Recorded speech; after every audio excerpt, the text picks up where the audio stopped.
Assalamualaikum warahmatullahi wabarakatuh. Apa kabar anak-anak hebat se-Indonesia? Semoga kalian selalu dalam keadaan sehat dan tentunya tetap bersemangat dalam belajar.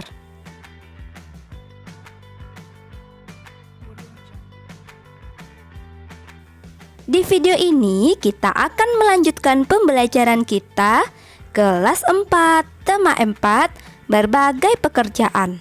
Subtema 2, pekerjaan di sekitarku. Pembelajaran keempat. Kita simak bersama-sama yuk.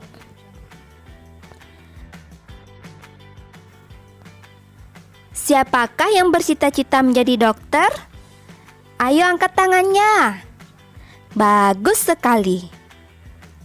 Jika Ananda ingin menjadi dokter, kita harus rajin belajar dari sekarang ya. Kita harus disiplin dan juga belajar membantu orang lain. Nah, Ananda juga bisa belajar menjadi dokter kecil di sekolah.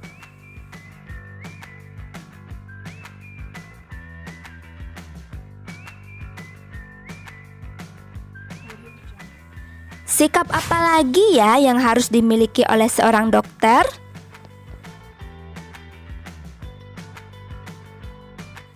Seorang yang bekerja harus memiliki sikap melayani, disiplin, rendah hati, dan bekerja sepenuh hati.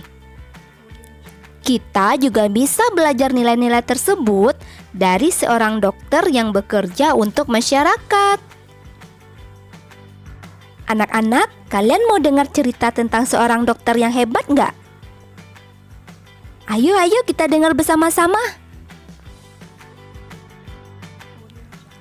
Hebatnya dokter kami. Ia adalah Dokter Rana, seorang dokter muda yang sederhana dan terampil. Ayahnya adalah mantan kepala desa kami yang telah meninggal dunia. Dokter Rana baru kembali ke desa kami 2 tahun yang lalu, setelah 10 tahun lebih merantau ke ibu kota. Ia memperoleh beasiswa di Fakultas Kedokteran.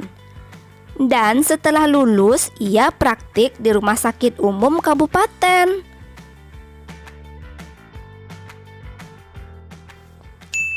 Semenjak ia pulang dan praktek di Balai Kesehatan Desa, aku sering mendengar perbincangan warga yang heran atas keputusan Dokter Rana untuk kembali ke desa. Bukankah penghasilan sebagai dokter di kota jauh lebih besar?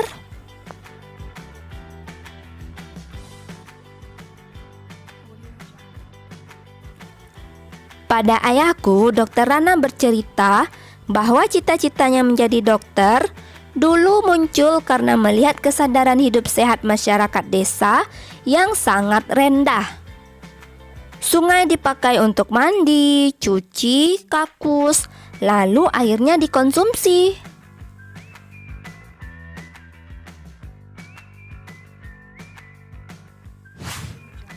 Hasil bumi dan peternakan tidak dimanfaatkan untuk membentuk pola makan sehat. Warga lebih suka menjualnya ke kota dan uangnya dipakai untuk membeli makanan instan. Selama praktek di kota, Dokter Rana terbayang terus kondisi desanya. Ia merasa bahwa seharusnya ilmu yang dimilikinya sebagai seorang dokter bisa bermanfaat untuk kampung halamannya sendiri. Jadi Pak Andri, saya ini pulang untuk memenuhi niat saya ketika menerima beasiswa, yaitu menyejahterakan warga di mana saya lahir dan dibesarkan, ujar Dokter Rana pada ayahku. Sejak pulang, Dokter Rana memang aktif membina para remaja dan keluarga muda. Ia memberikan penyuluhan tentang pentingnya mencuci tangan, memasak air, pola makan sehat, dan imunisasi. Baginya, generasi muda adalah perantara terbaik untuk menyampaikan misi meningkatkan kesadaran hidup sehat masyarakat desa. Sebagai anak kepala desa, Dr. Rana sering mendengar cerita almarhum ayahnya bahwa banyak warga takut berobat karena tidak mampu membayar.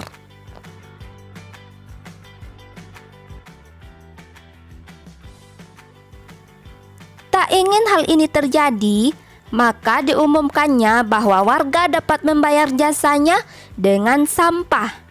Ya, sampah. Sampah kering jenis apa saja yang bisa didaur ulang.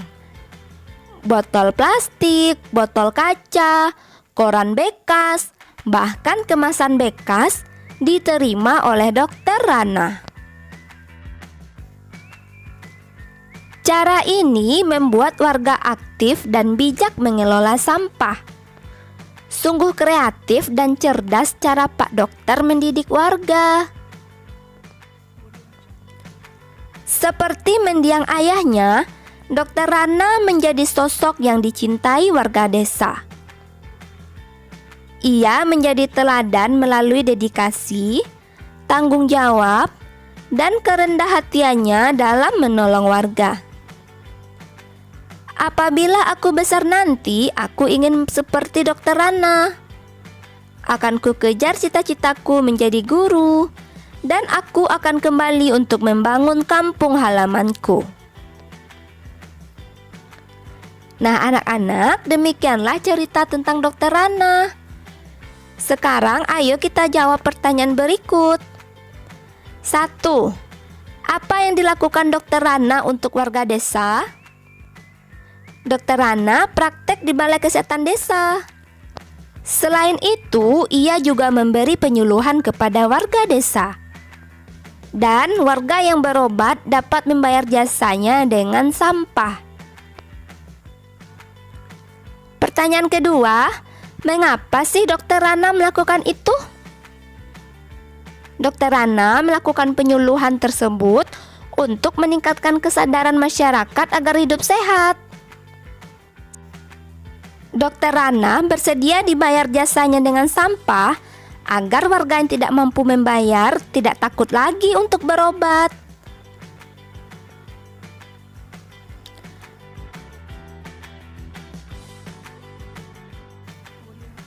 Apa dampak dari hal yang dilakukan oleh Dr. Rana bagi masyarakat? Para warga menjadi berani berobat dan warga juga aktif dan bijak mengelola sampah. Bagaimana perasaan masyarakat terhadap Dr. Rana? Sikap Dr. Rana, ia memiliki dedikasi. Pendapat kita tentang sikap Dr. Rana, dedikasi yang ditunjukkan Dr. Rana patut kita contoh. Walaupun beliau merantau jauh, namun lebih memilih membangun kampungnya. Padahal gajinya di kota jauh lebih besar. Sikap selanjutnya yaitu rendah hati. Pendapat kita tentang sikap tersebut, beliau mau bekerja tanpa mengharapkan imbalan dan hanya dibayar dengan sampah. Anak-anak, ayo kalian temukan sikap dari Dr. Rana yang lainnya ya. Hal-hal baik apa sih yang bisa kita contoh dari Dr. Rana? Hal baik yang bisa kita contoh yaitu tanggung jawab dan kerendahan hati Dr. Rana dalam menolong warga. Semoga kalian semuanya jika nanti menjadi dokter memiliki sifat seperti ini ya anak-anak.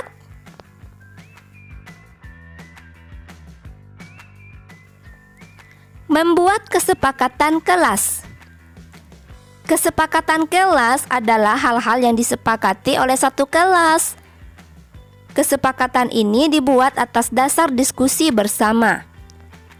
Kesepakatan kelas bertujuan supaya semua warga kelas bisa nyaman. Apakah di kelasmu juga memiliki kesepakatan? Sekarang mari kita lihat contoh kesepakatan kelas 4. Pertama, setiap siswa harus jujur. Kemudian tertib.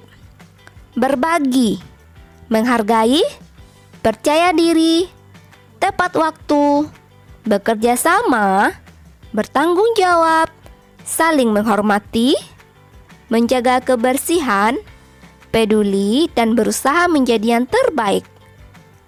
Silakan kamu juga buat kesepakatan kelas kamu ya.